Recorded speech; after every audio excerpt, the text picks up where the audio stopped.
So you model the security in a harsh environment and make sure it can withstand a harsh environment, as opposed to like a sterile environment and saying, okay, everything is nice and organized and happy. And no, we got to model the destructive environment. Yes. Make sure it works in that context, right? In cryptography, usually you do. It's always like this fight again, the good guys and the adversary, called the adversary. And so we have to start from, okay, usually it's a question that you have to ask, is that what the adversary can do or what the adversary cannot do. And sometimes when we review papers, because we submit papers, but we also will are part of the technical committees of conferences and workshops. So we receive papers to review ourselves because it's a peer review environment. Mm-hmm. And sometimes one of the first things that we look for is like, okay, so what is the threat model of the paper? And a lot of paper actually don't write it down. So it's difficult to reason if the system is secure or not, because we don't know what the adversary can do. This is called the threat model. So that has to be in a paper, for example, scientific paper. You have to explicitly mention the threat model. Given an all-powerful adversary in this context, right? Yeah, exactly. So I've read that a few times. Given the most powerful adversary in a given context, and then you define it, and then from there, how do you make a protocol that will resist that adversary? Yeah. For example, sometimes we have to do. Usually, if you put an adversary, it has unlimited computational power. So actually, there's much you can do. But usually, say, oh, that's a polynomial time computational power. So the adversary has a upper bound on the number of operations it can do. So you usually have to say that. It's kind of you understand, because if you have the adversary can do any computation it wants, then it's kind of difficult to protect, to make a good scheme for that. But usually, but this is a distinction. Sometimes there's papers actually that consider such a strong adversary. So like this is one of the hypotheses, for example, I'm mentioning all the time, is that, for example, like if you had unlimited computational power, the adversary could do anything they want. Like that's why people are so interested in quantum computers, and it comes up a lot lately in crypto because that's your all-powerful adversary, right?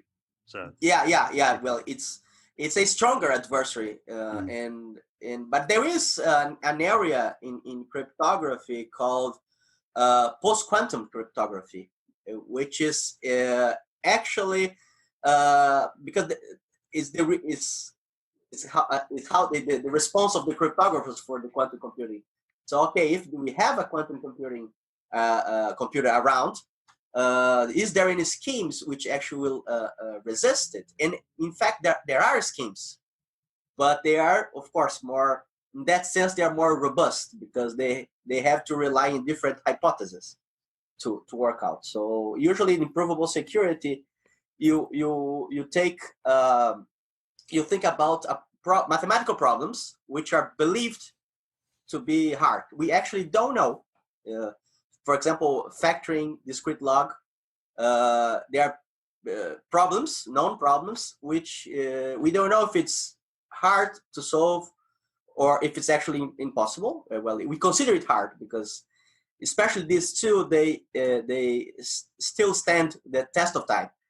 So quantum computers, if they appear, they solve this problem. So the security guarantees actually is gone. But there are other problems which it's hard even for quantum computers.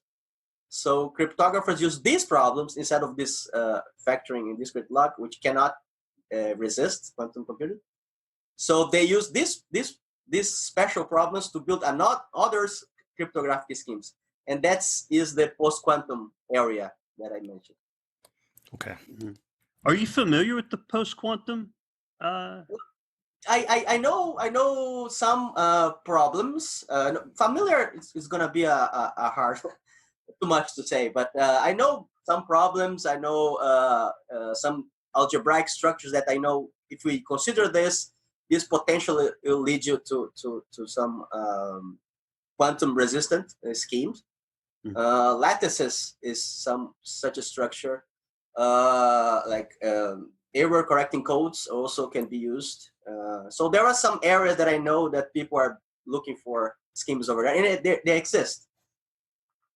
Okay. That's comforting. Yeah. Yeah. There's some technical challenges because there's sometimes the size of the structures like keys, and it's more computation intensive. So there are some technical challenges over there, but I'm afraid I don't know too much in detail of the current status. Yeah.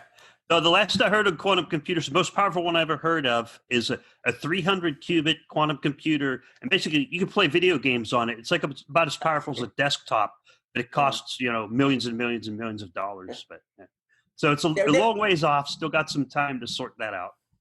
There is a recent news from, I think it was in Nature, the journal, that Google achieved some quantum supremacy, they call it, when the quantum computer is like do better computation than the regular computer. But I think it's under discussion right now because I think IBM claimed that that's not exactly the whole story. So there is this debate right now. I think there's something last week, I guess, or this week it was out. So it's a pretty recent discussion on that. I remember reading that article. And it was very recent. Yeah, there were some opposition pieces written about it as well. So I am in agreement with that. So